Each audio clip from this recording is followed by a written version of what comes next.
Die Wohnungssuche in Berlin ist für viele ein Schock.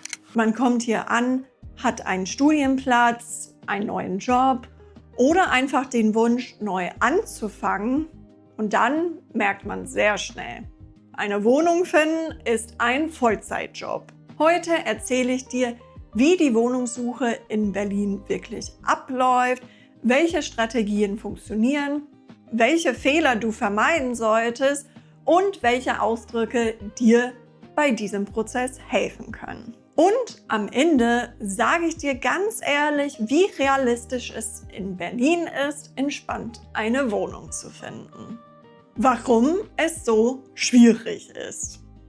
Wenn du gerade erst in Deutschland angekommen bist oder erst bald nach Berlin ziehst, dann hast du vielleicht ein Bild im Kopf. Große Stadt, viele Wohnungen, viele Möglichkeiten.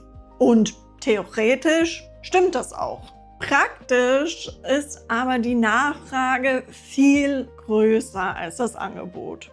Die Stadt wächst. Internationale sowie deutsche Studierende ziehen nach Berlin. Viele Menschen fangen an, hybrid zu arbeiten, bleiben aber trotzdem in Berlin. Und gleichzeitig gibt es nicht genug neuen Wohnraum. Das heißt, die meisten Wohnungen bekommen Dutzende oder sogar Hunderte Bewerbungen. Und das innerhalb von Minuten. Und wenn man sich frisch bewirbt, bekommt man teilweise tagelang keine Antwort. Das ist frustrierend und fühlt sich sehr persönlich an, obwohl es das meistens gar nicht ist. Wie man realistisch anfängt. Wenn du in Berlin eine Wohnung suchst, dann brauchst du zum einen Geduld und zum anderen eine gute Strategie. Einfach wahllos jeden Tag auf Anzeigen klicken funktioniert meistens nicht. Ich empfehle dir 3 Dinge. Erstens, leg dir alle Dokumente bereit, bevor du überhaupt anfängst. Das sind Einkommensnachweise, Schufa, Ausweiskopie, ein kurzes Anschreiben, das du jedes Mal anpasst, sowie eine Bürgschaft, falls du eine brauchst. Da waren bestimmt ein paar Wörter neu. Schufa und Bürgschaft. Die Schufa ist eine Art Bonitätsnachweis. Das heißt, sie zeigt Vermietern, ob du Rechnungen in der Vergangenheit zuverlässig bezahlt hast. Neben Schufa und Einkommensnachweise verlangen viele Vermieter inzwischen auch eine sogenannte Mietschuldenfreiheitsbescheinigung. Das ist aber ein langes Wort. Das ist ein Schreiben vom vorherigen Vermieter, in dem steht, dass du keine Mietrückstände hast. Also, dass du kein Geld schuldest. Wenn du so etwas hast, leg das unbedingt dazu. Das Problem: Wenn du noch nie in Deutschland gelebt hast, dann existiert deine Schufa nicht und du hast keinen vorherigen Vermieter, der dir eine Mietschuldenfreiheitsbescheinigung schreiben kann. Du kannst also keine Auskunft vorlegen, auch wenn du finanziell völlig solide bist. Was viele nicht wissen, das ist in Berlin völlig normal. Internationale Studierende und Berufseinsteiger haben einfach keine Schufa oder ähnliches. Du kannst das im Gespräch oder in deiner Bewerbung ganz kurz erklären. Ich bin neu in Deutschland und habe deshalb noch keine Schufa. Stattdessen schicke ich Ihnen meine Einkommensnachweise und, falls nötig, eine Bürgschaft. Das wirkt professionell und zeigt, dass du die Situation verstehst. Wenn das nicht klappt, dann such dir erstmal etwas Kurzfristiges. Zum Beispiel ein möbliertes Zimmer, eine WG, eine Zwischenmiete oder ein Studentenwohnheim. Solche Angebote verlangen eher keine Schufa. Nach ein paar Monaten tauchst du automatisch im System auf. Du unterschreibst Verträge wie Telefonverträge und du hast Bankaktivitäten in Deutschland. So entsteht nach und nach deine Schufa. Ab diesem Zeitpunkt wird deine Wohnungssuche einfacher. Die zweite wichtige Vokabel ist die Bürgschaft. Das ist ein Dokument, in dem eine andere Person, beispielsweise ein Elternteil oder eine andere enge Bezugsperson, verspricht, notfalls für deine Miete einzuspringen. Eine Bürgschaft ist etwas völlig Normales, besonders für Studierende, die noch kein festes Einkommen haben. Für Vermieter ist das ein Zeichen von Sicherheit. Wenn du also noch keine Schufa hast und/oder noch nicht so viel verdienst, kann eine Bürgschaft deine Chancen enorm erhöhen. Wenn du keine möglichen Bürgen in Deutschland hast, dann kann es schwieriger werden. Manche Vermieter nehmen nur deutsche oder zumindest EU-Bürger als Bürgen, weil sie eben dann wirklich nachhaken können, falls du die Miete nicht zahlst. Zurück zur Strategie. Zweitens, such breit. Das heißt, such nicht nur in beliebten Bezirken wie Neukölln, Friedrichshain, Kreuzberg oder Prenzlauer Berg. Und drittens, versuch schon sehr früh echte Kontakte aufzubauen, bevor du überhaupt etwas brauchst. Für euch als Deutschlernende ist es außerdem besonders wichtig, dass ihr wisst, wie Vermieter auf bestimmte Formulierungen reagieren. Freundlich, klar und direkt ist in Deutschland oft viel besser als übertrieben höflich. Bezirke, die oft unterschätzt werden. Viele internationale Studierende und Berufseinsteiger wollen unbedingt in die gleichen 4 oder 5 Kieze, also Stadtteile. Das ist verständlich, weil diese Bezirke oft in YouTube-Videos, Reiseführern und TikToks vorkommen. Berlin ist aber viel größer. Du kannst auch immer noch mal später umziehen, wenn du dich besser auskennst. Wenn du aber jetzt Chancen wirklich erhöhen willst, dann schau dir doch Gegenden an wie Wedding, Moabit, Lichtenberg, Reinickendorf, Spandau, Treptow, Schöneweide, Pankow oder Tempelhof an. Viele dieser Bezirke sind ruhiger, weniger überlaufen und haben trotzdem eine gute Anbindung. Außerdem ist die Chance hier wirklich höher, dass du überhaupt eine Antwort bekommst. Auch einfach, weil du mehr Wohnungen in Betracht ziehst, wenn du mehr Bezirke inkludierst. Ich kenne viele Leute, die unbedingt nach Neukölln ziehen wollten, aber im Endeffekt in Pankow oder Moabit gelandet sind und heute richtig glücklich dort wohnen. Manchmal muss man Berlin einfach ein bisschen kennenlernen, bevor man merkt, was wirklich passt. Anzeigen finden. Um eine ganze Wohnung zu mieten oder zu kaufen, suchen die meisten auf ImmoScout oder Immowelt. Ich hatte aber in der Vergangenheit auch Glück mit Kleinanzeigen, auch für unbefristete Verträge für ganze Wohnungen. Kleinanzeigen ist aber vor allem gut für kurzfristige Vereinbarungen wie Zwischenmieten in WGs. Wenn man aber hauptsächlich eine WG sucht, dann würde ich eher bei WG gesucht vorbeischauen. Da findet man befristete und unbefristete Möglichkeiten. Wenn du studierst, würde ich auch schauen, ob es ein Studentenwerk, das für dich zuständig ist, gibt. Dadurch gibt es oft Studentenwohnungen zu kostengünstigen Bedingungen. Wenn du studierst, würde ich auch in Studiengangsgruppen, etwa auf WhatsApp oder Facebook, einfach fragen, ob jemand einen spezifischen Tipp hat. Es gibt auch oft Facebook-Gruppen für Menschen in Berlin, die aus einem bestimmten Land kommen. Diese Gruppen helfen sehr gerne, wenn es darum geht, dass jemand aus genau dem gleichen Land eben eine Wohnung sucht. Bei ImmoScout und Immowelt würde ich eher siezen und bei den anderen Plattformen würde ich eher duzen. Egal wo du suchst, musst du schnell sein.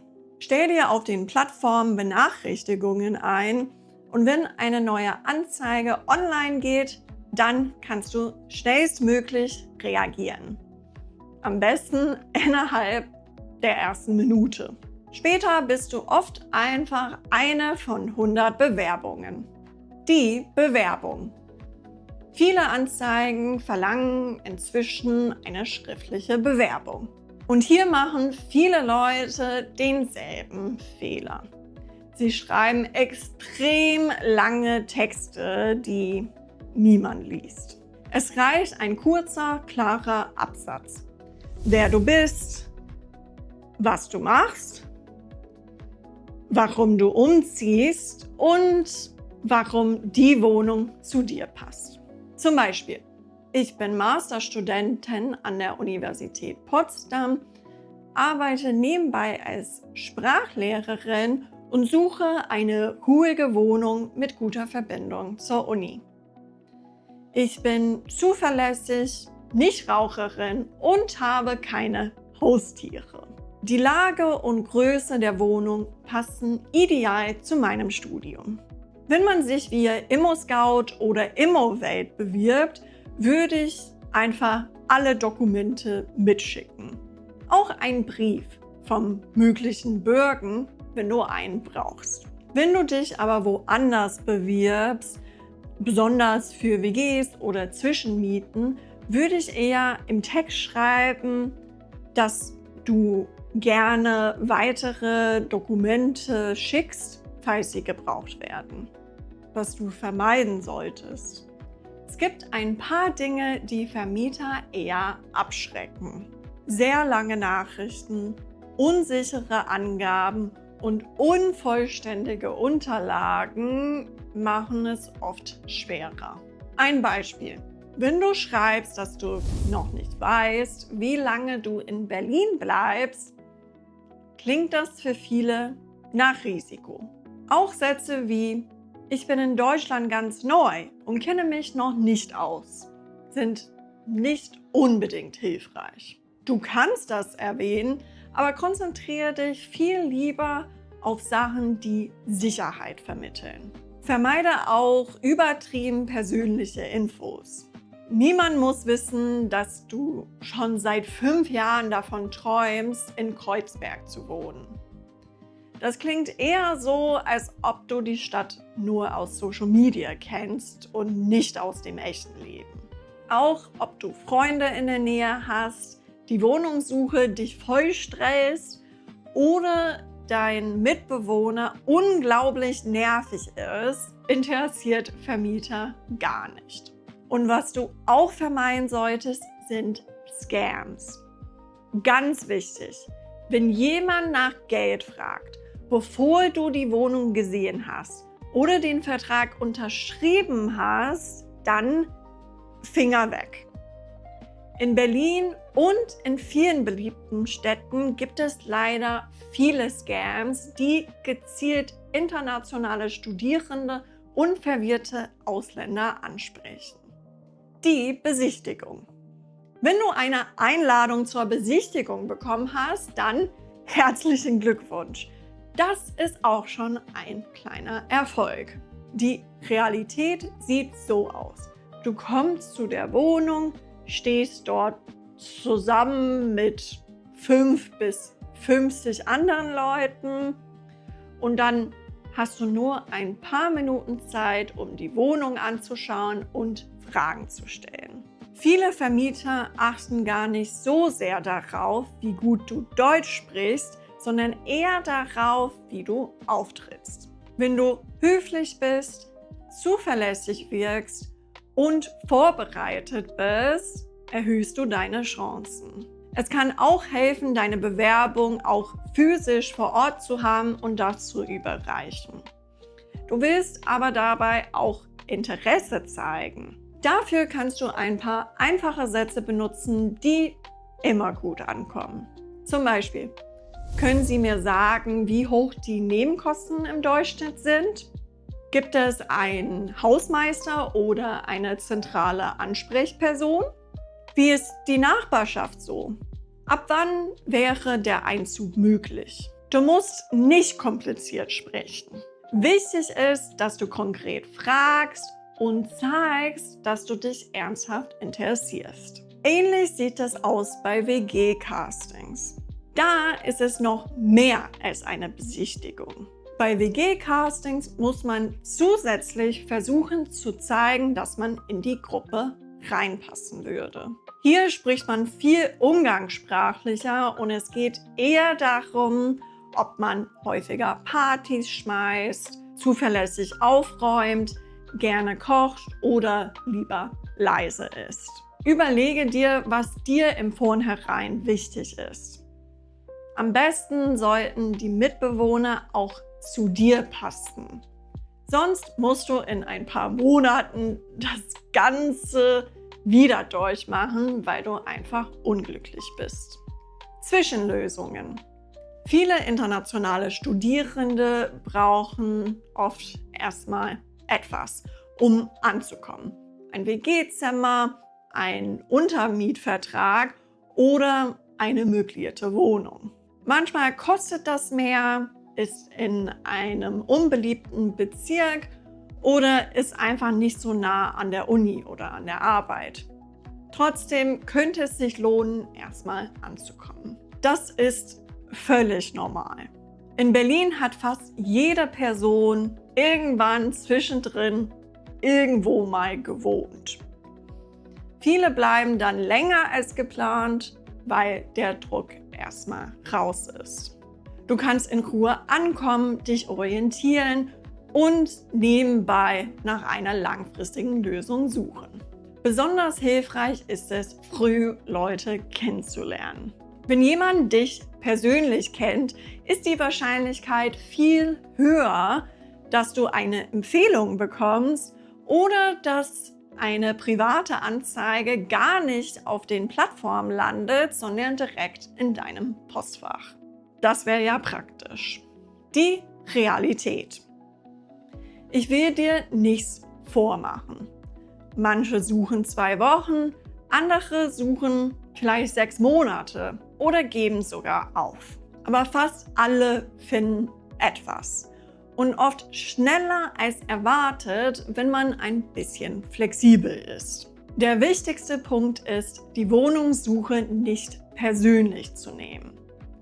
Wenn du 30 Bewerbungen schickst und keine Antwort bekommst, sagt das nichts über dich aus. Das sagt etwas über den Berliner Wohnungsmarkt aus. Viele geben auf, kurz bevor es eigentlich gut läuft. Wenn du aber vorbereitet bist, klar kommunizierst und Bezirke akzeptierst, die nicht in jedem TikTok vorkommen, dann steigen deine Chancen enorm. Eine Wohnung in Berlin zu finden, ist anstrengend, aber nicht unmöglich. Mit einer guten Strategie, soliden Unterlagen und einer Portion Flexibilität sparst du dir viel Stress. Und wenn du erstmal eine Wohnung gefunden hast, wirst du schnell merken, dass Berlin eine Stadt ist, die sich lohnt. In diesem Video habe ich jedes Thema nur kurz angerissen. Wenn du noch mehr wissen willst zu einem Thema, sei es Anzeigen finden, das Anschreiben gut hinbekommen oder Besichtigungen meistern, dann sag mir gern in die Kommentare Bescheid. Bis dann! Tschüss!